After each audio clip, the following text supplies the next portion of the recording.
Buenas tardes a todos nuestros asistentes. Qué gusto encontrarnos en este noveno día de actividades del cuarto encuentro de investigación y servicio del Departamento de Atención a la Salud.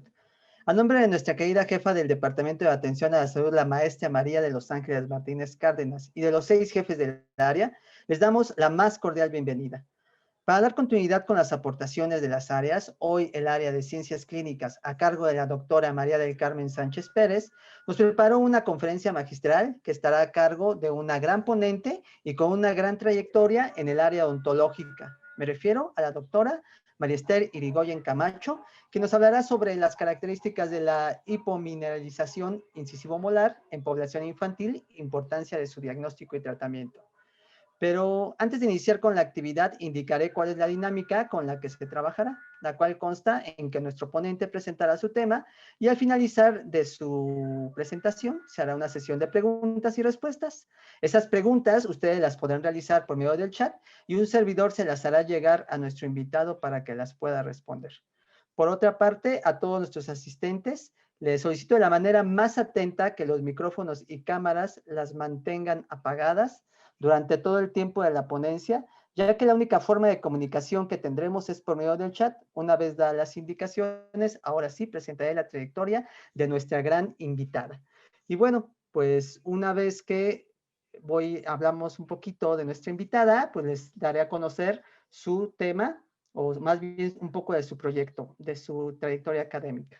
La doctora María Esther Irigoyen es cirujano dentista de la Universidad Nacional Autónoma de México, cuenta con la maestría en salud pública por la Universidad de Michigan, cuenta con la maestría en odontología pediátrica de la Universidad de Nueva York, cuenta con el doctorado en ciencias odontológicas por la UNAM, así como la estancia postdoctoral en la maestría de odontología familiar y comunitaria por la Universidad de Sevilla, España. Además es profesor de la UAM Xochimilco, titular de tiempo completo, y ha escrito más de 70 publicaciones en revistas indizadas en el campo de odontología y la nutrición.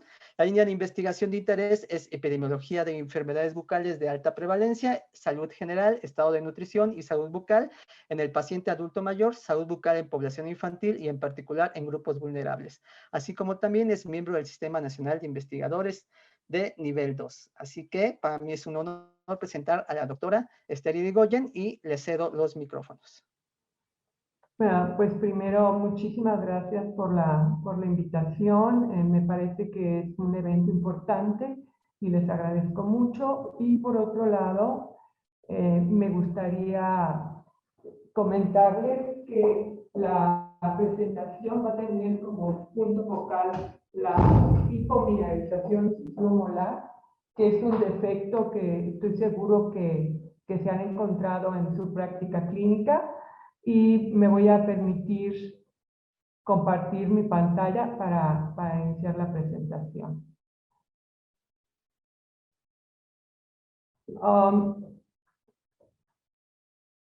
El contenido de la presentación es definición de esta alteración, sus características clínicas, diagnóstico diferencial. La segunda parte va a ser la epidemiología de este trastorno, su prevalencia y determinantes, y al final vamos a hablar un poco de plan de tratamiento, alternativas. Me permitiré presentarles un par de casos clínicos y hablar al final sobre la opción que no nos gusta, pero a veces es la que tenemos que tomar en este tipo de pacientes, que son las extracciones, y saber sus indicaciones y cuándo sería la opción a seguir. Entonces, la hipomineralización incisivo-molar ha tenido diversos nombres a lo largo de su trayectoria. Fue hasta el año 2001 cuando Wilhelm la describe como una condición caracterizada por un defecto de hipomineralización del esmalte que puede afectar uno o los 4 primeros molares permanentes, y está frecuentemente asociada también a que los dientes incisivos superiores principalmente presenten opacidades o algún tipo de alteraciones. Esta condición también ha sido denominada hipoplasia intrínseca del esmalte. Este término es inadecuado porque el defecto es una hipomineralización y no una hipoplasia. También se le conoce como opacidades del esmalte no fluoróticas. El problema de este término es que hay otro tipo de opacidades que no corresponden a hipomineralización incisivo-molar, pero sí es cierto que es una opacidad no fluorótica. Hipomineralización idiopática del esmalte es posible porque en realidad tenemos muchas dudas sobre su origen, es un término posible, y molares de queso o cheesy molars es otro de los términos que se les ha dado y ahorita van a ver por qué. Tiene que ver con su apariencia. En el año 2000, la European Academy of Pediatric Dentistry adopta el término hipomineralización incisivo-molar y empieza a haber una generación muy importante de publicaciones hasta este momento, porque es una condición que aún tiene muchas interrogantes y muchas dificultades en su manejo. El esmalte con opacidades anormales que están delimitadas con alguna coloración, que puede ir desde blanco a marrón, es una característica que aparece en todos los dientes que tienen hipomineralización incisivo-molar. Para que se considere que un paciente tiene esta condición, tiene que tener afectado por lo menos un molar. Si lo que tiene afectado es un diente anterior, no entra como hipomineralización incisivo-molar. ¿Ok? Tenemos que tener alguno de los 4 primeros molares, 16, 26, 36, 46, alguno de estos afectado para que hablemos de hipomineralización incisivo-molar. En la mayoría de las investigaciones, con un diente que esté afectado, ya se clasifica al niño como teniendo la condición. Otro aspecto muy importante de esta enfermedad, de esta condición, es que puede presentar hipersensibilidad, particularmente a la temperatura, los dientes que presentan esta condición. Entonces, eso hace que el niño o el paciente vaya a tener molestias durante el cepillado, aunque el esmalte se vea intacto, es decir, que no se vea una pérdida clara de esmalte, puede ser que el niño tenga sensibilidad a la temperatura. A veces esto pasa desapercibido por los padres y piensan que el niño no se quiere lavar porque no le gusta el sabor de la pasta, no tiene ganas. Y cuando el niño tiene esta condición y dice que le duele, le duele. O sea, hay un proceso inflamatorio en la pulpa que tiene que ver con el estado del esmalte, que ahorita les voy a platicar qué características tiene. Como este esmalte es poroso, va a tener menos fuerza estructural. Entonces, la masticación puede hacer que se presenten fracturas y las fracturas van a hacer que la dentina quede expuesta, lo cual incrementa el riesgo a caries e incrementa la sensibilidad. En este sentido, es importante señalar que ustedes durante su práctica pueden tener dificultad para anestesiar estos pacientes, porque la pulpa ya tiene un proceso inflamatorio y puede ser que, pese a que ustedes apliquen una anestesia troncular bien hecha o algún otro tipo de bloqueo, el diente todavía tenga dolor, tenga la niña o el niño sensibilidad. Entonces, esto es muy importante para su manejo clínico. Bueno, ¿y por qué hay hipersensibilidad y por qué se fractura el esmalte? Bueno, esto sucede porque al estar hipomineralizado puede tener hasta un 60% menor cantidad de minerales de lo que tendría un esmalte normal. Entonces va a tener como estas líneas de separación más amplias de lo que tendría un esmalte sano. Y como no ha habido un cambio adecuado de la matriz orgánica por matriz inorgánica, todavía existen restos, por ejemplo, de enamelina y algunas otras proteínas propias del esmalte tipo madurado, es decir, que todavía no se consolida, que el diente todavía no erupciona y permanecen. Y no solo esto, el esmalte que queda no tiene la calidad del esmalte sano y es un esmalte rico en carbonato de calcio, que son impurezas. Entonces los cristales son menos, hay más contenido de proteína y los cristales que tenemos, algunos son de más mala calidad. Entonces, al tener esa porosidad, vamos a tener cambios en la respuesta pulpar. Otro aspecto que les debo platicar es que esta diferencia en la estructura del esmalte hace que el grabado ácido que nosotros hacemos con ácido fosfórico previo de la colocación de una resina o de un sellador o algún otro tipo de producto que requiera grabado ácido no es tan eficiente, porque como ustedes recuerdan, el ácido, los ácidos que usamos como el fosfórico, va a trabajar sobre el contenido mineral. Pero si tú tienes menos contenido, los cristales están estructurados en diferente manera, estas prolongaciones en las que queremos que entre nuestra resina no se forman, estos espacios no se forman. Y como ustedes pueden ver, está en este corte cómo está fracturado el esmalte, y si ustedes lo observan, es un esmalte sin buen soporte, es un esmalte muy poroso. Entonces, estas son fotografías de microscopía electrónica de barrido, donde vemos un esmalte normal en estos dos, vemos un esmalte con un nivel leve de hipomineralización incisivo molar y un esmalte con un nivel mayor de hipomineralización.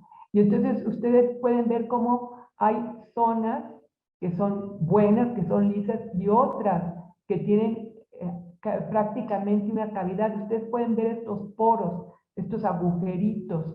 Por ahí es muy posible que entre las bacterias y podemos tener un proceso inflamatorio crónico. Entonces es un esmalte con menos mineral que va a contener más agua y que va a contener más proteínas que no han sido sustituidas durante la maduración del esmalte.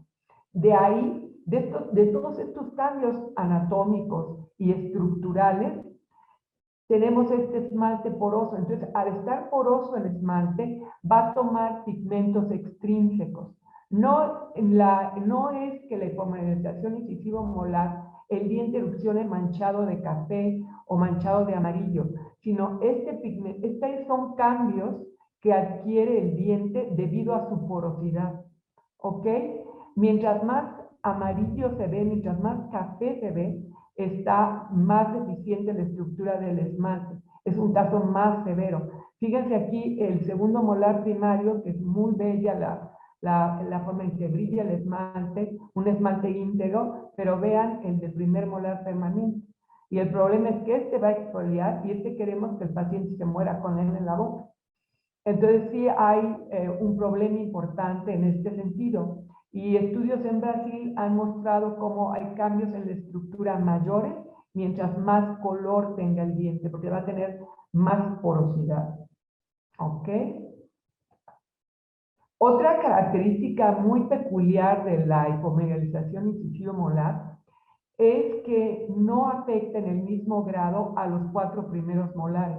Como ustedes pueden ver en este caso, el izquierdo está menos afectado que el derecho en superiores, y en inferiores tampoco son idénticos, y este está particularmente destruido. Este diente erupcionó completo, pero son las fuerzas de la masticación las que hicieron que este esmalte, que no tiene soporte, se fracturara. Por lo tanto, no es difícil pensar que esto es un nicho para la placa bacteriana y obviamente para la generación de caries dental una vez que estas zonas han sido colonizadas. La European Association of Pediatric Dentistry ha sacado desde el 2003 un índice para determinar esta condición. Por ejemplo, esta lámina que está aquí en el A correspondería a opacidades demarcadas. Fíjense bien que este defecto es demarcado, está limitado, o sea, se ve dónde empieza el esmalte sano y dónde inicia el defecto, ¿ok? Como este que, no sé si puedan ver pues no me pueden contestar, pero espero que puedan ver la flechita. Luego, el nivel 2, que corresponde a la lámina C y D, lo que nos presenta es que hay una pérdida de esmalte poseruptiva, que hay una fractura, ¿ok? Aquí hay otro cachito que no está. Entonces, este correspondería a un nivel 2, que se asocia generalmente a una opacidad, pero puede haber pérdida sin que se note mucho la opacidad. Y después tenemos el nivel 3, donde hay restauraciones atípicas, o sea, normalmente un niño de 8 o 9 años no tendría un primer molar permanente obturado de esta forma, ¿ok? Entonces, por ejemplo, aquí hay un composite que fracasó porque esta parte ya está fracturada. Otra cuestión que vale la pena mencionar antes que me olvidé, es que los dientes primarios, los segundos molares primarios y caninos primarios también pueden presentar este defecto. Entonces, aunque la definición que partió a principios de 2003 hablaba solo de primeros molares permanentes y dientes anteriores, en realidad este defecto también compromete la dentición primaria. Entonces vamos, y aquí por ejemplo ven como el diente primario está bastante afectado y el permanente está muy mal. Y sabemos que si los dientes primarios, los segundos molares primarios o caninos están afectados, es la probabilidad de que el primer molar permanente es más del doble comparado con un niño que no tuviera esta afectación. Es decir, no quiere decir que todos los niños que tengan dientes primarios afectados van a tener permanentes afectados, pero es mucho más probable que eso sí suceda. Y la explicación es relativamente sencilla. Entonces, aquí vemos un primer molar permanente que está muy afectado y un segundo molar primario que también está afectado. Y el nivel 4 de la clasificación de European Academy of Pediatric Dentistry es cuando este diente ya fue extraído. ¿Ok? Hay otras clasificaciones para hipomineralización incisivo-molar, algunas que se relacionan, por ejemplo, con necesidades de tratamiento, otras con la presencia de hipersensibilidad. Entonces hay varias opciones.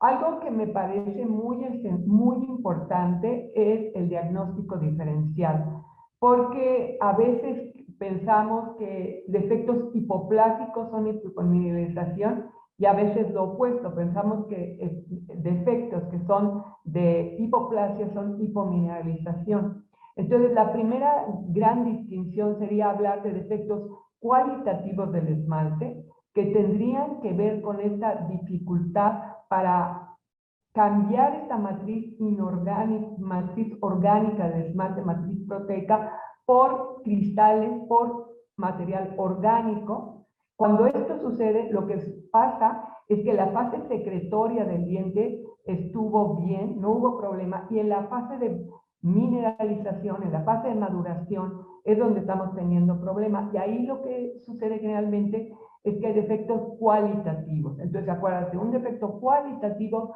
se asocia a una hipomineralización. Pero ahora veamos la otra opción, un defecto cuantitativo. Entonces, ahí la cantidad de esmalte que tiene el paciente es menor desde que se forma el diente.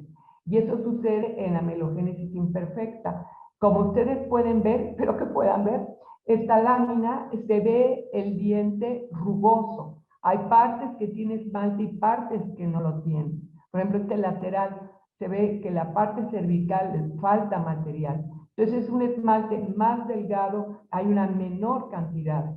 Este es un defecto hipoplásico. Entonces, amelogénesis imperfecta corresponde a un efecto hipoplásico y hipomineralización incisivo-molar corresponde a un defecto en la mineralización. Uno de los diagnósticos diferenciales, además de amelogénesis imperfecta, es cuando tenemos dientes hipoplásicos que pueden estar por grupos de dientes o puede ser nada más uno o pueden ser, cuando es localizada, o dos, ¿ok? Pero una de las cosas que les puede ayudar a diferenciar es que el borde del diente cuando es hipoplásico no es, como les digo, es suave, es como redondo, no es una fractura, sino es un problema de formación, entonces se ve curvo, las orillitas del diente se ven curvas. Entonces ya vimos amelogénesis imperfecta y defectos hipoplásicos localizados o generalizados. Ninguno de estos es H&M. Otra entidad con la que se puede confundir es con la fluorosis dental. Ustedes se acuerdan que cuando la fluorosis dental ya es grave, ya en etapas severas del índice de DIN, hay pérdida de material. Entonces se puede confundir y como también hay cambios de color, una hipomineralización incisivo-molar se puede confundir con un problema de fluorosis. Hay varias cosas que hay que ver.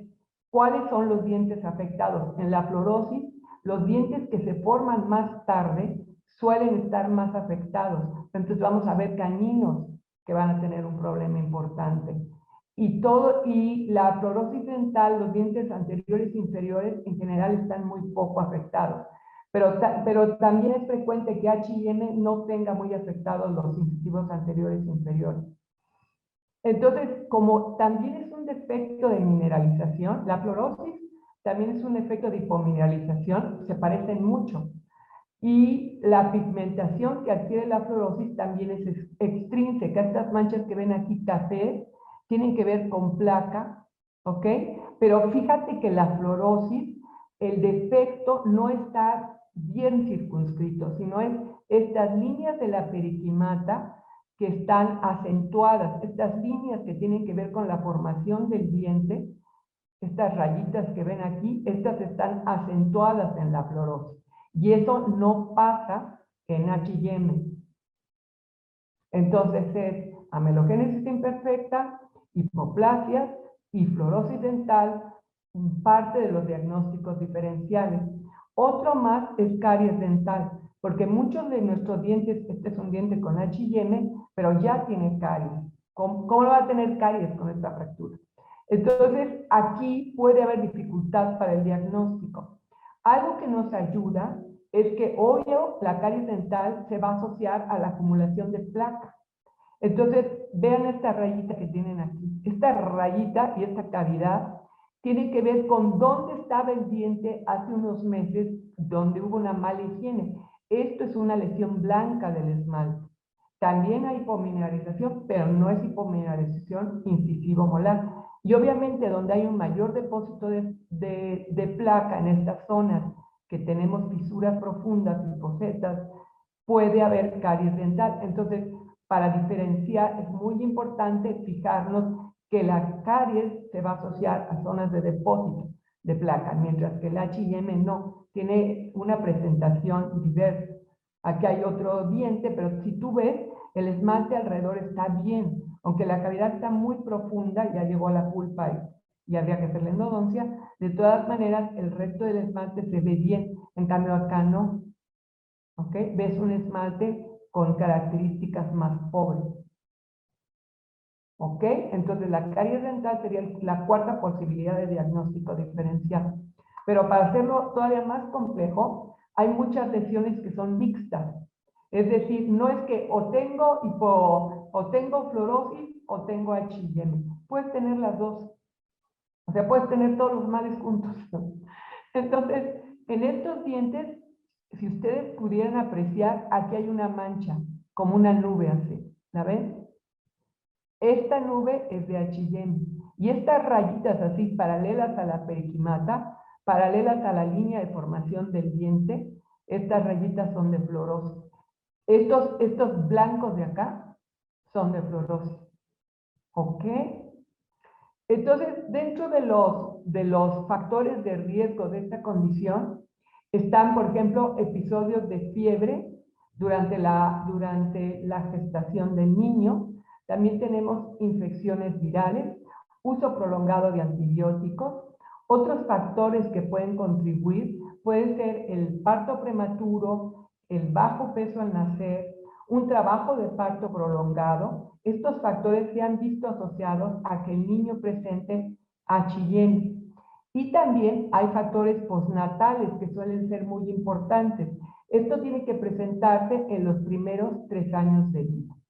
Es decir, si ocurrió, por ejemplo, fiebres altas, que es de los factores de riesgo, posterior a los periodos de formación del diente, ya no nos afecta, porque el diente ya se formó. Es como la fluorosis. Si yo consumo una cantidad alta de fluoruros después de que terminó la formación del diente, qué sé yo, a los 15 años, ya no va a afectar los dientes, ya no van a ponerse con más fluorosis, ya no va a cambiar su color, porque el diente ya se formó, ya se mineralizó, ya erupcionó. Entonces, aunque el diente pueda estar expuesta a concentraciones altas, de todas maneras no cambia el nivel de fluorosis que tiene. Puede haber otros problemas porque el hueso se sigue formando. O sea, la fluorosis puede afectar otros tejidos, particularmente el hueso y otros más, pero no va a afectar a los dientes. Entonces, en estos 3 primeros años de vida podemos tener desórdenes respiratorios, por ejemplo, niños que repiten con gripes muy seguido y niños que tienen otitis, también de repetición puede afectar. Enfermedades virales como la varicela, que va a transcurrir con fiebres altas, y se ha investigado que algunos efectos ambientales podrían estar aumentando la prevalencia de esta condición, como las dioxinas que tienen que ver con los plásticos y que pueden estar en leche materna. Entonces, este se considera también un factor de riesgo. El uso prolongado de antibióticos, particularmente amoxicilina, está dentro del grupo, con ácido clavular y cocinel, está dentro del grupo de fármacos que son candidatos a producir un problema en cuanto a la formación del diente y asociarse a hipomineralización incisivo-molar. Otros aspectos son de tipo genético. Se han identificado genes que tienen que ver con la formación del esmalte que pueden estar asociados a HIM. En esta revisión de la literatura que hace el doctor Blomer Clavel, muestra las medidas de asociación. Esto es un odds ratio, es una razón de momios. Mientras más grandote es este número, más fuerte es la asociación. Y cuando es arriba de 1, hablamos de que la asociación es significativa. Si hacemos una prueba de significancia y resulta significativa, bueno, entonces quiere decir que en este caso las enfermedades respiratorias van a estar asociadas a HIM. Y como ustedes pueden ver, asma es una de las enfermedades que repiten la lista, y hay un estudio en México donde asocian asma con HIM. Y es difícil la etiología porque muchas de estas cosas están entrecruzadas. Por ejemplo, si el niño tuvo fiebres altas, es muy posible que haya sido alguna enfermedad bacteriana y entonces le dieron antibiótico, y se juntan los factores de riesgo y resulta a veces difícil identificar cuáles son. ¿Ok? Se necesitarían estudios de seguimiento longitudinal muy acuciosos para poder identificar con facilidad las causas de HIM. Entonces, estamos viendo que es un defecto muy serio, que es un defecto irreversible, que es muy posible que se mal diagnostique porque creamos que es otra cosa y que su etiología no es clara. Y lo que sí sabemos es que es multifactorial. Es decir, en unos niños fue un problema, en otros fue otro, que se unió a uno más. Entonces, es difícil identificar por qué. Y esto es importante porque los padres de familia les van a preguntar: ¿y por qué mi hijo tiene manchas en los dientes? ¿No se lava los dientes? No. Y creen que si se lava mucho los dientes se le va a quitar. Igual que la fluorosis, no se quita. Esto es irreversible. Podemos colocar materiales, y vamos a ver algunos materiales que podemos colocar y mejorar la situación, pero quitar HIM no se puede. Los estudios de prevalencia han mostrado valores muy distintos en diferentes partes del mundo. De los valores más bajos que he visto son, por ejemplo, en China. He visto, por ejemplo, 2%, 5% en los estudios epidemiológicos. Aquí en América Latina, por ejemplo, Argentina, Uruguay, anda por ahí del 12%. Brasil, este estudio creo que es en Brasilia, me parece, que es alrededor del 20%. En España también andan alrededor del 20%. Aquí este estudio es en Barcelona, 17%, en Irak, 21%. Aquí hay otro estudio en Brasil, 18%, y este es el que les platicaba de China, que es un estudio grande, porque en China todos los estudios son muy grandotes, tienen muy buenas condiciones para hacer muestras grandes, y su prevalencia fue bastante baja. Y la mayoría está usando, no todos, por ejemplo, este índice de defectos de desarrollo del esmalte. Este índice es el que trabaja la Organización Mundial de la Salud. pero estos 7, 8 estudios están usando el índice de la Academia Europea de Odontopediatría. ¿Y en México qué sabemos? Poco, pero ya sabemos algo.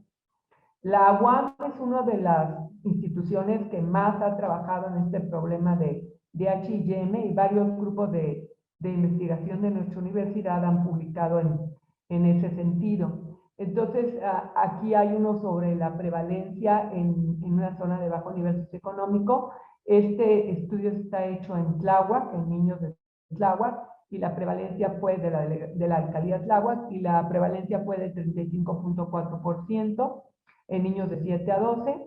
Luego tenemos niños de Iztapalapa. La prevalencia que encontraron fue, este es otro grupo de investigación, fue del 16%. Tenemos un estudio donde asocia calidad de vida con el estado de estos molares, y encuentra una prevalencia alta del 40%.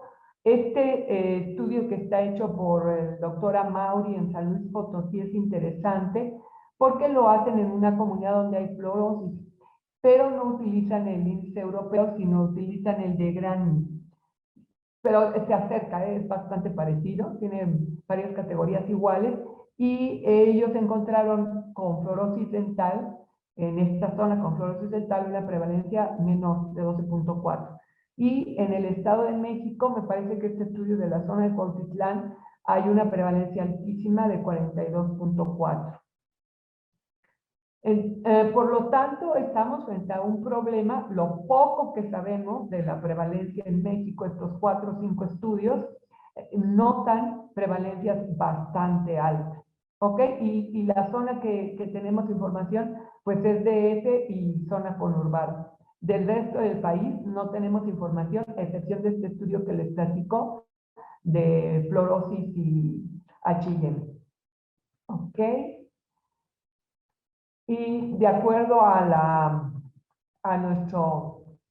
nuestra guía, después de hablar de las prevalencias y las determinantes, vamos a pasar a la parte que yo sé que a algunos de ustedes les interesa más, que es la parte de tratamiento. No sin antes mencionarles que hay estudios importantes sobre la asociación de esta condición con caries dental. Como es obvio, o sea, cualquier dentista que ve esos dientes dice, por favor, que esto no le dé caries, porque la reconstrucción va a ser muy difícil. Y efectivamente, por ejemplo, en la India encuentran que el 54% de los niños que tienen esta condición, H&M, tienen caries, mientras en los niños sin H&M el 15%. Un estudio, por ejemplo, de Tailandia, con H&M el 35% tiene caries, y sin H&M el 10%. Perdón, o sea que hay diferencias importantes en los índices de caries, y esto se ve prácticamente en todos los países que se ha estudiado. Hay solo un estudio en Alemania que no encuentran diferencias, pero en parte tiene que ver porque sus índices de caries son muy bajos, 0.2, 0.1, o sea, tienes que encontrar 10 niños para encontrar una lesión. Cada 10 niños hay una lesión de caries, entonces es difícil establecer diferencias porque la prevalencia es muy baja.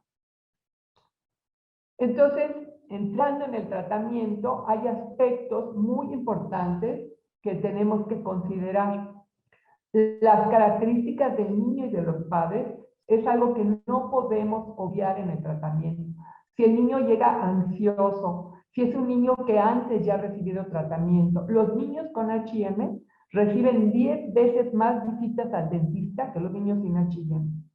O sea que estos niños ya han pasado por una consulta y otra consulta y ya han tenido problemas de manejo, o es un niño que es la primera vez que va al dentista, que no conoce nuestro instrumental, que no sabe qué le vamos a hacer, que está ansioso, ¿ok? Entonces hay que ver las características del niño y de los padres. Los padres podrán venir varias sesiones, o son padres que dicen, no, sáquele el diente y que le deje de doler y ya. O sea, ¿con quién estamos trabajando? ¿Cuál es este triángulo que se forma entre nosotros como profesionales, el niño y los padres? Y es crítico manejar esto bien. Después hay que hacer el diagnóstico de cada una de las lesiones, porque como ya vimos, hay dientes que pueden estar muy afectados, mientras que otros es leve. Cuando existen dientes con pérdida de esmalte, que se ven desmineralizados, tenemos siempre que pensar en que es posible que sean hipersensibles. Y de ahí que tengamos que tener cuidado desde cómo vamos a secar el diente. Si vamos a usar la jeringa, tú con un niño que tenga hipersensibilidad, tú usas tu jeringa triple y se acabó el niño, o sea, porque además les duele y no les deja de doler de inmediato, les sigue molestando. Por lo tanto, tienes que ser muy cuidadoso en cómo vas a manejar estos pacientes y tratar de que tu primera consulta sea sin dolor, ganar la confianza del niño. Pero si es un niño que vas a ver una sola vez porque viaja, porque sale, porque estás trabajando en una clínica de una ONG y ya no lo vas a ver, bueno, la conducta va a tener que ser otra porque ese diente va a formar un absceso y el niño no va a poder comer y no lo van a poder atender. Entonces, tenemos que entender qué sucede en el diente, qué sucede en el niño, qué sucede en la familia y dar la mejor opción. Y además, no dejar de lado el resto. ¿Cuál es el riesgo a caries del niño? ¿Ok? Y por lo tanto, tomar medidas en este sentido. O sea, si ya vimos que todos los estudios, del 99% de los estudios dice H&M mayor riesgo a caries, pues tomo medidas, ¿ok? Para tratar de evitar que esto suceda.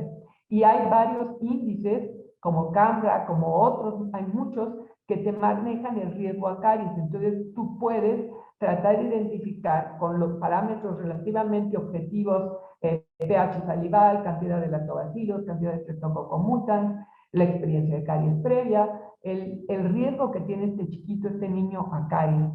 Otro aspecto importante, la presencia de maloclusiones, porque hay que analizar el niño en su conjunto. ¿Qué tal si hay agenesia de segundo premolar, por ejemplo, que es relativamente frecuente? Voy a extraer el primero y hay agenesia del segundo, ¿ok? Del segundo premolar, hay que tener cuidado. ¿Cuál es el estado general del paciente? ¿Es un niño con problemas de nutrición? ¿Es un niño que tiene déficit de atención? O sea, ¿cuál es el estado general del niño? ¿Ok? Y etcétera, es muy largo, pero ustedes en su práctica estoy segura que manejan mucho de estos parámetros que ven antes de trabajar con un niño. ¿Cuáles son nuestras opciones? Desde no tratamiento invasivo, higiene bucal, dieta. Después el primer paso podría ser la aplicación de barnices con flúor. Un tercero, ionómero de vidrio, resinas por infiltración, composites, coronas de acero cromo y al final, pues, la extracción. No queremos llegar aquí, pero a veces sucede. Entonces, en esta ocasión que me están permitiendo platicar con ustedes, me voy a centrar en los dos que se utilizan con más frecuencia, que es el uso de composites y resinas por infiltración. Antes de empezar a hacer nuestra operatoria dental, después de hacer nuestra evaluación global de riesgo a caries, condiciones del niño y condiciones de los padres, les sugiero que entren en una fase de estabilización, que no es una idea mía, es una idea de David Manton, que él trabaja en Melbourne, y me parece que es un comentario muy adecuado, porque antes de empezar a querer hacer operatoria en un 16, puedo tratar de estabilizar el ecosistema bucal teniendo un medio ambiente más adecuado. Por ejemplo, puedo usar cloruro estanoso para detener las lesiones, puedo usar fluoramino de plata para detener las lesiones y tratar de que mientras arreglo yo el 16, el 36 no me dé una pulpitis. O sea, debo entrar en una fase de estabilización donde controlo paca bacteriana, controlo dieta, controlo lesiones y si hay dientes que tienen sensibilidad, puedo colocar algunos tipos de ionómero de vidrio para que tome flúor el diente, para que nos ayude al enriquecimiento del esmalte y disminuir la sensibilidad. porque entonces ya es más fácil que lo trate si al niño no le duele. Es más fácil que se lave los dientes si no le duele el agua para enjuagarse. Entonces, es tan fácil. Además, si ustedes logran eso, se ganan al niño, porque ya no le duele. Entonces, nosotros tenemos medidas a la mano, particularmente barnices de flúor y ionómeros de vidrio, que pueden ayudar a disminuir la sensibilidad. Ok, otro aspecto importante es el acceso. Si el niño tiene 6 años y el diente está semi-erupcionado, ¿qué clase de restauración podría colocar? Tal vez me tengo que ir por una restauración intermedia, por algo temporal. Otro problema serio que tenemos es definir los bordes de la restauración. ¿Dónde termina el esmalte afectado y empieza el sano? ¿Ok? Porque queremos dejar una línea de soporte de esmalte sano. Entonces, eso es un problema. Y después de analizar todo eso, tenemos que seleccionar el material que es más adecuado para tratar al niño. Entonces, en este sentido, les voy a compartir este caso que es de Pereira, donde él trabaja con este incisivo que además tiene, como ustedes pueden ver claramente, fluorosis. Entonces, estos defectos combinados son posibles, frecuentes. Aquí se ve claramente esta línea blanca, el incremento en estas líneas de la periquimata y este cambio de color, pero me gusta esta diapositiva porque se ve claramente el tercio cervical, esto es fluorosis, y el tercio medio y parte del tercio incisal, esto es HM. ¿Ok? Y de este lado se ve claramente la lesión. Como les comentaba, es muy importante evaluar la oclusión del niño. Por ejemplo, este niño tiene mordida cruzada posterior. Entonces, va a tener una mordida traumática. ¿Qué restauración me puede funcionar aquí? Y también aquí ya perdió un 6. Ya se lo extrajeron por el problema de HM. Aquí ya lo perdió. ¿Ok? Este niño debe tener 13, 14 años. Ya perdió este diente. Entonces, como ustedes pueden ver, es complejo el tratamiento, es complejo el enfrentarse a estas lesiones y son muy frecuentes. Aquí se ve la mordida cruzada posterior. Aquí hay algo de inflamación gingival. Entonces, si yo tengo mucha inflamación gingival, este niño, lo más posible, no necesariamente, porque puede haber algunas otras razones, es muy posible que la higiene no sea muy buena, pero si tú ves, está tal vez teniendo problemas con esta zona donde este diente le molesta. Posiblemente, no lo sé. No sé si tenía hipersensibilidad o no. Pero lo que sí es muy importante es evaluar su riesgo a caries y establecer con los padres la idea clara de que esa parte es su responsabilidad y la parte restaurativa es nuestra responsabilidad.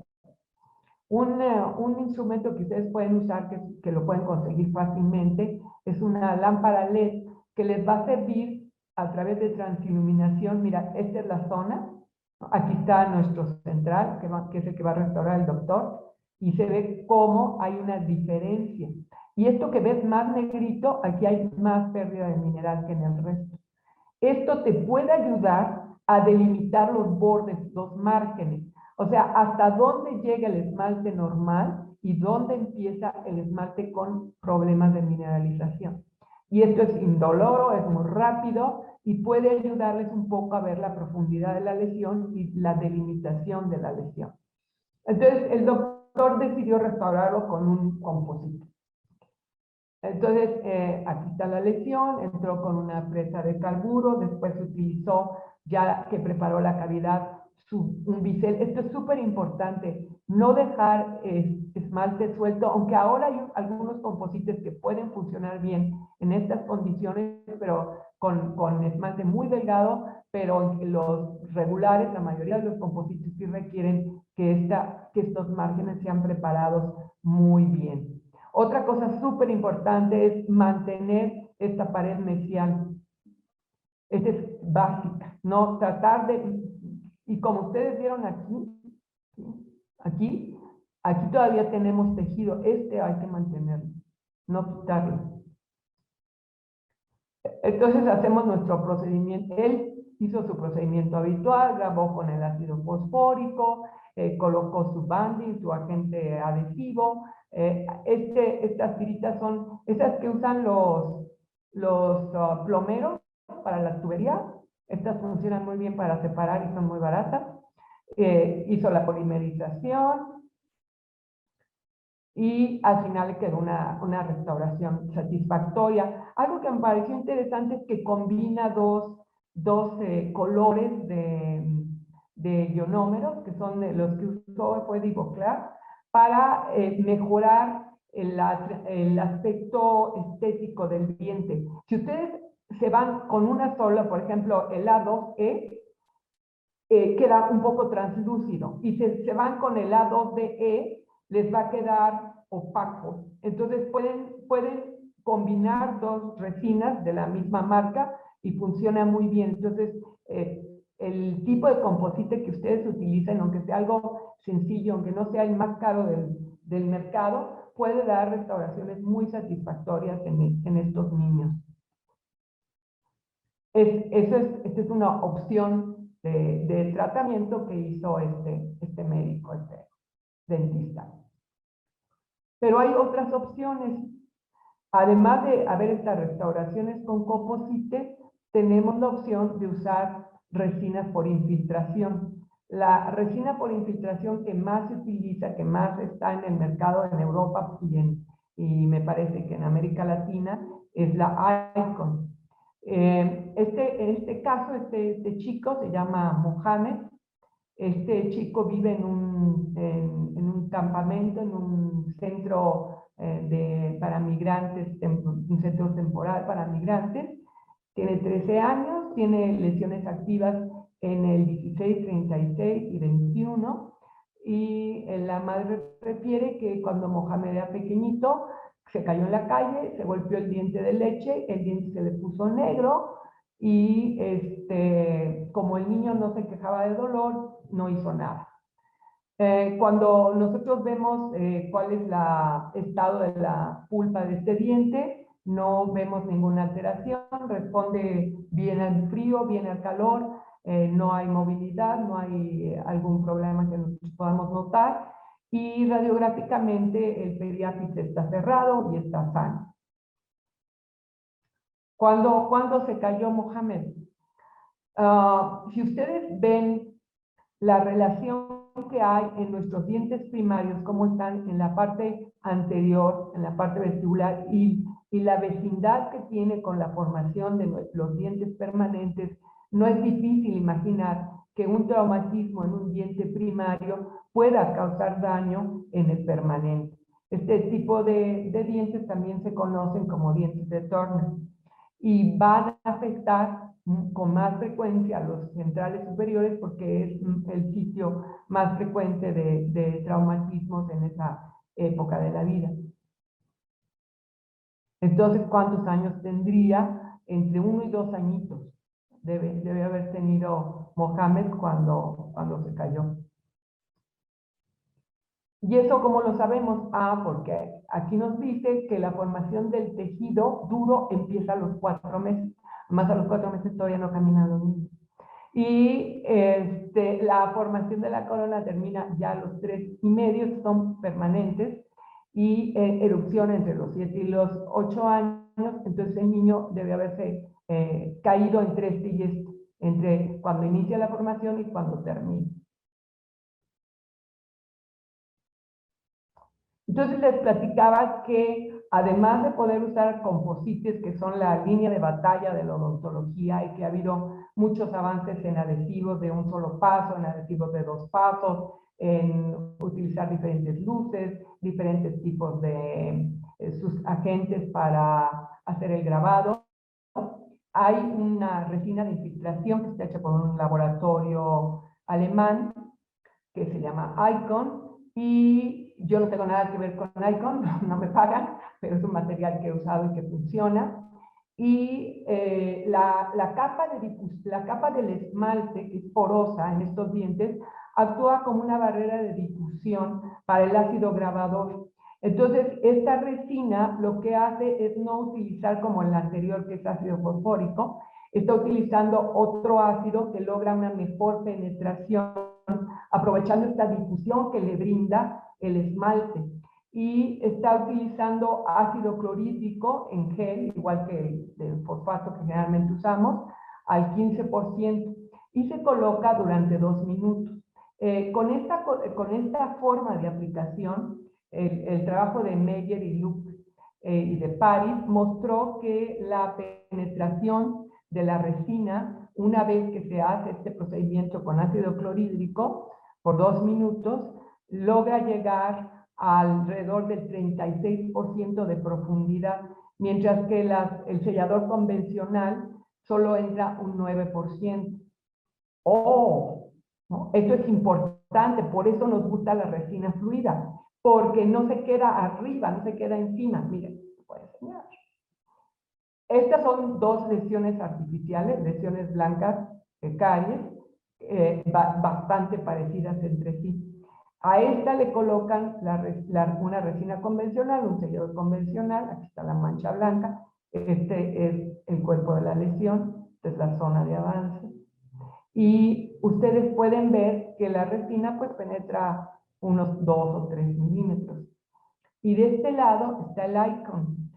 Todo esto que dice R, toda esta parte que está rodeada por los puntitos, es la resina. Entonces, afortunadamente, la resina logra una penetración considerablemente mayor. Eso sirve, eso es muy bueno, porque entonces es más difícil que yo pierda la restauración, porque ha anclado mejor.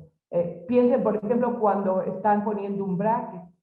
Si el grabado no es adecuado, el niño mastica y se le cae el alambre y se le cae el bracket. Si el grabado es mejor y no se contaminó y el agente adhesivo es bueno, es difícil que ese bracket se quite. Y cuando ustedes los quitan, porque ya terminó el tratamiento, cuesta trabajo, porque hay muy buena unión. Pero si tu diente tiene o fluorosis o H&M, no funciona igual. En cambio, si yo tengo una resina con alta viscosidad, que sí tiene ventajas, por ejemplo, mayor resistencia a la masticación, no, las partículas son grandes, no entra por los caminitos que les dejó por estos tags que le deja el ácido. Y es fotopolimerizable. Este es el ácido grabador, este es el agente para secado, que no es más que alcohol etílico, muy concentrado, 99%, y esta es la resina. Este tubito que ven en negro.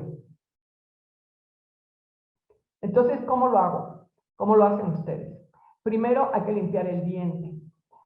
Hay que tener cuidado que si van a usar una pasta abrasiva, que podría ser una opción para quitar parte del pigmento, esta pasta abrasiva Pómex no tenga flúor, porque si tiene flúor va a complicarle su grabado, y que no sea oleosa, ¿ok? Una vez que limpié muy bien el diente, eliminé el tejido carioso si este existe, voy a proceder a secar y grabar por 30 segundos. O sea, esto es igual que si fuera a aplicar cualquier resina. Voy a secar con aire y después procedo a la deshidratación. ¿Esto cómo lo hago? Pues esto lo voy a hacer aplicando el alcohol. Luego coloco mi resina, elimino el exceso y fotopolimerizo.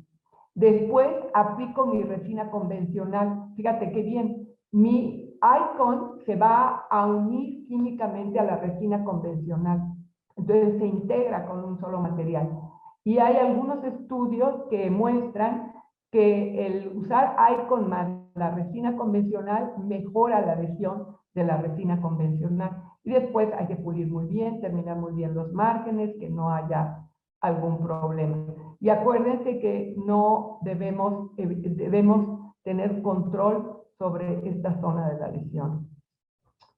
Entonces pido una disculpa porque no tiene dique de hule el niño. Como les comenté, este niño estaba en un centro para refugiados, entonces pues no hay dique y no hay muchas cosas, pero hay muchas ganas de ayudarlos y se hizo el trabajo.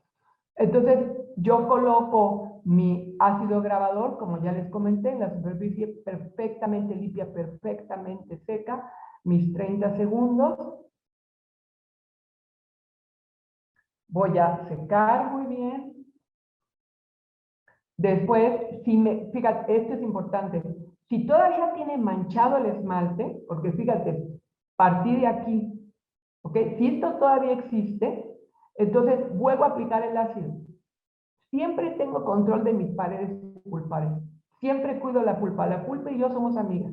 Entonces, trato hasta que ella demuestra lo contrario.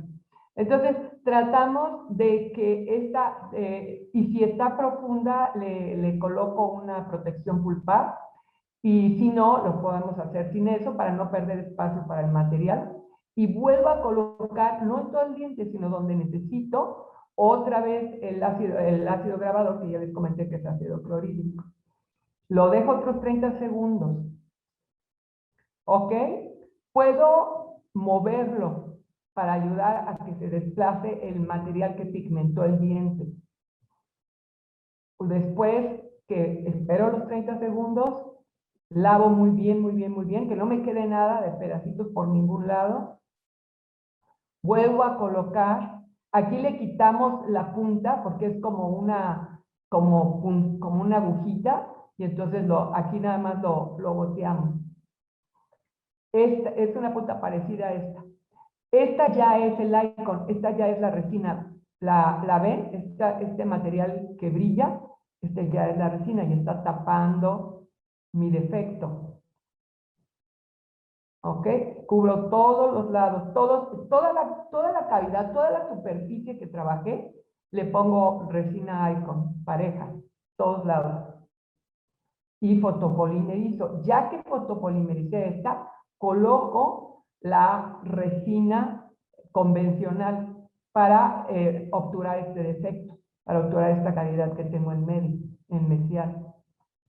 Otra vez hago mi polimerización. Y Mohamed se fue muy feliz con su diente nuevo. Otra cosa que les quiero comentar es que hay estudios que muestran, estudios de seguimiento, por ejemplo, este de 18 meses, que es un ensayo clínico aleatorizado, que la resina Icon puede funcionar como sellador y funciona mejor que el barniz para tratar dientes afectados con H&M. Claro, el problema obvio, bueno, no sé si obvio, pero el problema es que no es barato. Es un material que es relativamente caro, pero dura y tiene buenos resultados, aunque debo decir que los estudios que están haciendo Birmingham y Maddon en Australia no tienen resultados tan consistentes como los resultados que han obtenido en Alemania. Entonces, no sé si sea técnica o no es tan consistente el resultado de la resina. Y hay otro estudio sobre cómo mejorar la adherencia de la resina al diente. Y se acuerdan que ya les dije que este material, este esmalte, tiene más proteína que el esmalte normal. Entonces, algo que podemos hacer para eliminar la parte orgánica es utilizar hipoclorito de sodio al 5.25% del que ustedes utilizan para otras tareas como la irrigación de conductos o algunos otros procedimientos, porque ¿qué hago? Quito la parte orgánica. Entonces, mientras mi ácido trabajó en lo inorgánico, lo orgánico lo elimino a través del hipoclorito de sodio, que además es baratísimo. Y lo aplico 30 segundos nada más y seco, y luego ya sigo aplicando la resina. Entonces, el trabajo de Lavender, Bennett, que hace una revisión sobre las estrategias para optimizar la adhesión, encuentra que esta posibilidad de usar hipoclorito de sodio en este niño no se usó, pero este artículo es muy reciente, 2020, y podría ser una opción para mejorar la adhesión. Okay. Uy, ya me queda poquito. Otra opción aquí en mi lista de tratamiento, que la tengo aquí. Entonces, vamos ya acá, en coronas de acero cromo.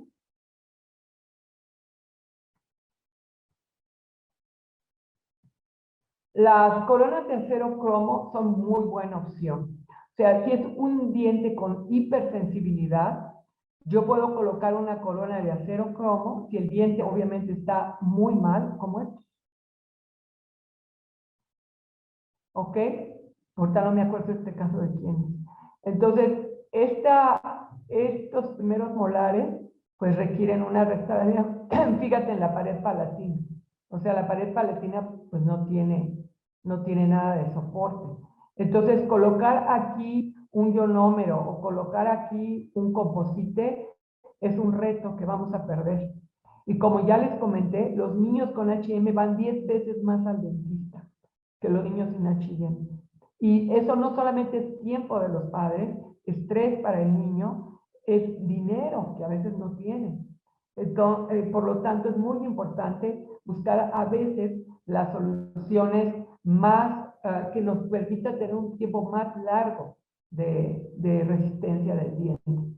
Hay una técnica, no sé si la han oído, la de Cal, que lo que hace es no hacer casi eliminación de tejido dentario, colocar, esta técnica la usan para dientes primarios, colocar ionómero de vidrio, quitar, remover todo el tejido carioso que sea posible, colocar ionómero de vidrio y luego encima la corona. ¿Ok? Y tienen buenos resultados. Entonces aquí colocaron sus 4 coronas, el inferior requirió endodoncia. Entonces, sí es una alternativa. O sea, la colocación, estoy hablando de dientes permanentes, ¿no? En los primarios es un tratamiento común de hace muchísimos años. Pero a veces en primeros molares permanentes, que todavía, por ejemplo, no están completamente erupcionados o que no pensamos que sea el momento de poner una restauración, una corona definitiva, una corona cerámica, otro tipo de procedimiento, o simplemente los padres no pueden pagar una restauración más cara. Una opción es estas coronas de acero cromo. En general, hay de muchas marcas, 3M tiene buenas, pero muchas veces todavía hay que ajustar el borde gingival de tal forma que la corona tenga buena adhesión y no se atrape placa. O sea, es muy importante que ustedes chequen alrededor de todo el borde gingival que esté bien colocada la restauración y por favor no dejar remanentes de cemento, limpiar muy bien. Y el ionómero de vidrio se quita muy fácil, no hay problema. Y llegué a tiempo. La última opción, que es la que menos queremos, pero a veces es lo que hay que hacer, es la extracción. Si estos dientes están dando dolor, si el ápice todavía no está cerrado y está muy difícil hacer que los procedimientos necesarios porque el niño no se va a dejar, no se va a llevar a un quirófano a un niño para hacer una endodoncia. Y además no sabemos el resultado, no estamos seguros si, en general sí hay un buen proceso de formación de ápice, pero no siempre es así. Entonces, sí resulta muy importante planear si se van a hacer extracciones. Si voy a hacer extracciones de primeros molares permanentes, es muy importante ver la oclusión del niño. A veces estos niños van a requerir ortodoncia, por ejemplo, los niños clases 2, si nosotros, va a ser un caso de extracciones de premolares que cada vez se hacen menos, pero supongamos que fuera así, es posible que en lugar de que extraiga el premolar, se tenga que extraer el primer molar permanente y le guardamos el espacio al ortodoncista para que él pueda utilizarlo posteriormente. Es muy importante en qué momento se decide hacer la extracción, si es el único tratamiento que se puede hacer para este niño. Si ustedes ven aquí, se perdieron el 16, el 26, el 36 y el 46, y en superior relativamente cerró el espacio. Entonces, en general, en superior tenemos menos problema para manejar el espacio, no es tan crítico el momento en que se haga la extracción. Pero en inferior, en la mandíbula, considerando el tipo de hueso, entre otros aspectos, este espacio, mira, no se cerró. Vean ustedes, aquí cabe un implante perfectamente. ¿Ok? Pero pues, complicado, ¿no? En un niño. Entonces, ustedes deben considerar que si van a hacer una extracción, ¿cuándo es el momento más adecuado que hacer? Además, aquí es posible que van a tener un defecto periodontal. Por lo tanto, estas extracciones se hicieron tarde. Este espacio ya no se cerró. En superior no hay tanto problema, pero en inferior vean el tamaño de los espacios. En cambio, en este caso, que también se extrajeron los 6, el espacio cierra. Mira, aquí está el primario, aquí está el primario, los pierdo, tengo premolares, pierdo los 6 y el espacio se cierra. Aquí hay un poco de mesialización, pero podemos vivir con eso. ¿Ok? ¿Y qué otra ventaja tengo? Tengo terceros molares. Claro, a veces estos dientes son muy irregulares y no van a erupcionar bien, o la forma es anómala, o hay problemas.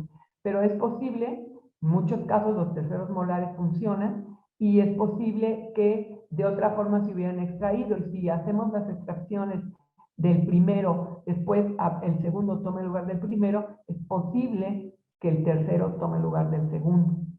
¿Y cuándo hay que hacerla? ¿Cuándo hay que hacerla? Cuando aparece la furca.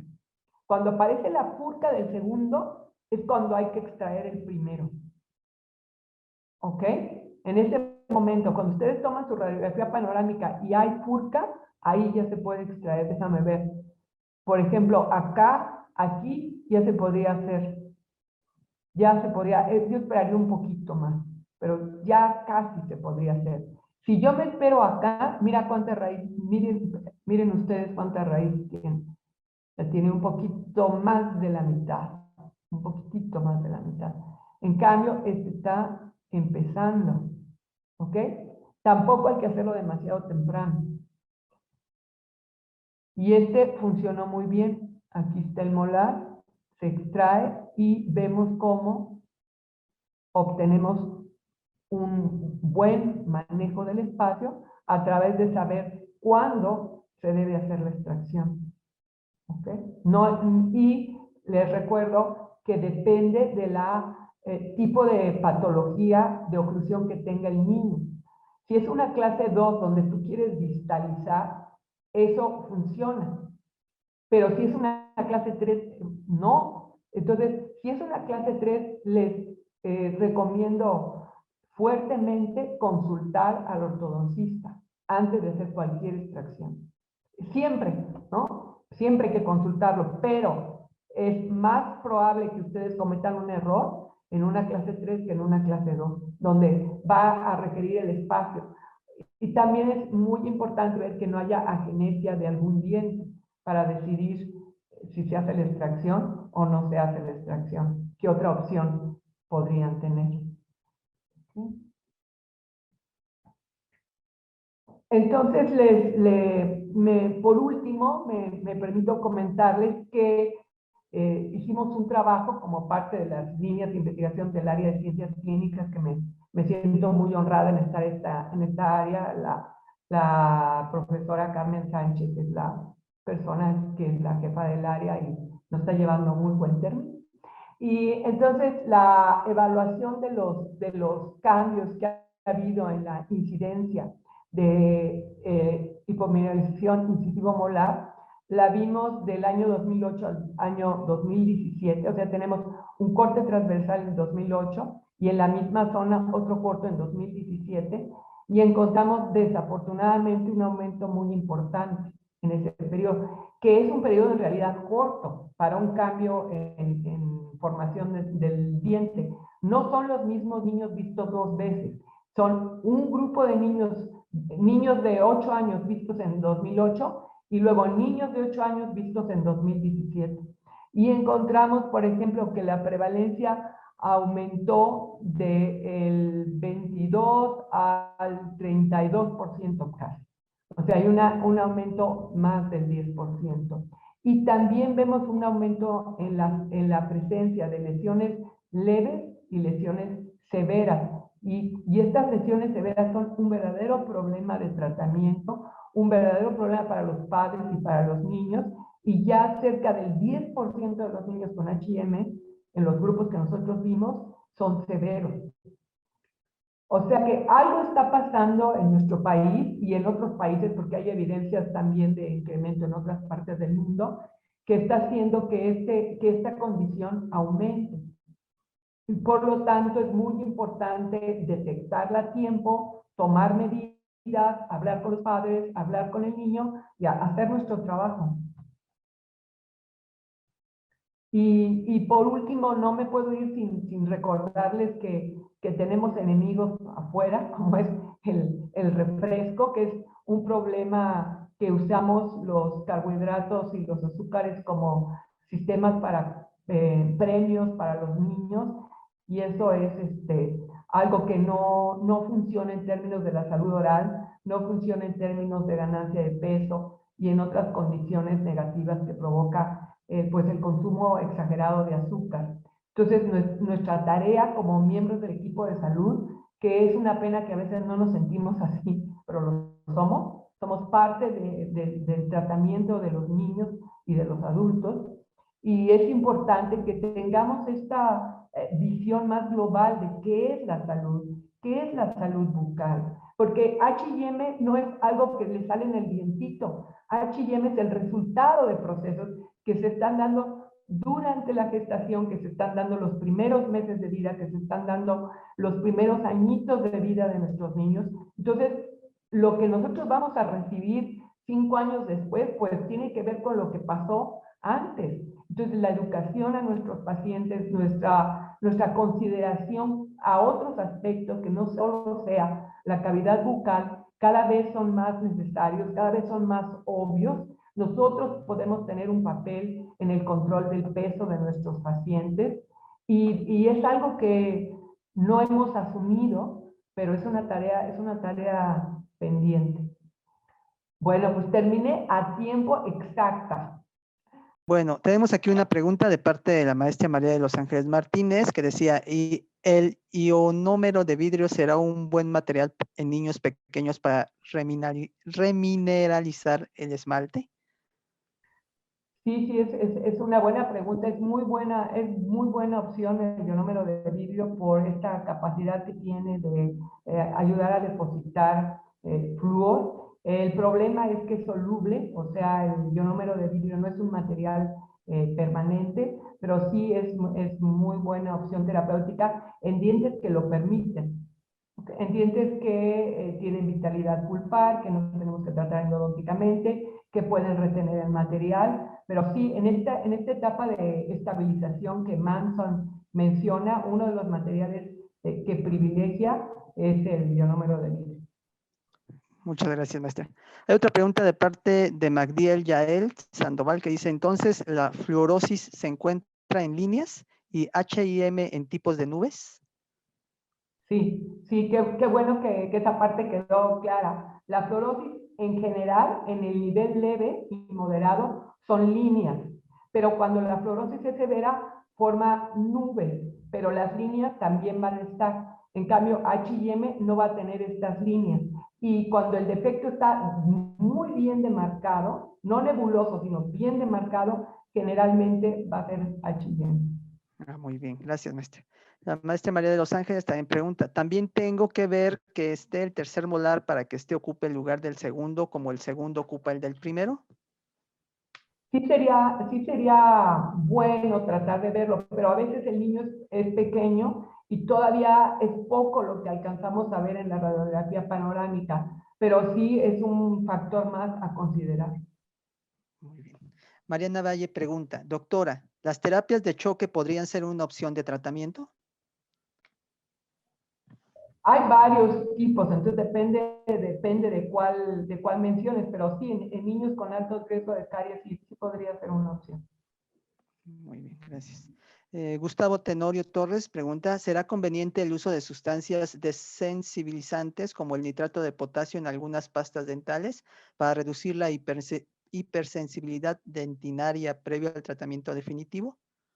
Sí, dentro del tratamiento de esterilización se pueden usar diferentes dentífricos y otras sustancias que disminuyen la sensibilidad. Sí, es un buen apunte. O sea, no solamente podemos utilizar ionómero de vitrio y fluoruro, sino hay otras opciones.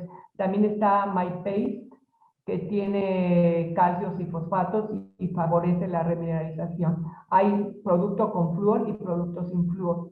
Entonces ustedes tienen ahí otra opción para remineralizar. No me metí en esa parte, pero sí es una opción terapéutica. Muchas gracias. Tiene muchas felicitaciones de parte de Patricia Muñoz Ledo. Felicidades, doctora Esther, por presentar una excelente e interesante conferencia. Josué Zárate dice, doctora, muchas felicidades, muchas gracias por este conocimiento. Elena Vázquez, excelente ponencia, doctora, muchas gracias, todo muy bien entendido. Y Magdiel Yael Sandoval dice, qué orgullo que haya profesoras así en la UAM. Entonces, Ay, pues nada más por eso ya valió la pena. no, pues a nombre de nuestra jefa del departamento, la maestra María de Los Ángeles, agradecemos su excelente participación. A todos nuestros asistentes, les recordamos que la próxima semana nos vemos con nuestra última ponencia, en donde se va a hacer cierre de este congreso, en donde prácticamente va a estar la doctora Fabiola Villaseñor con el tema del servicio en la formación de recursos humanos en salud para la prevención de discapacidad de la primera infancia. Entonces, no se lo pierdan, nos vemos el próximo día miércoles a la misma hora por la misma vía. Entonces, muchas gracias a todos por su asistencia y nos vemos la próxima semana. Gracias a todos.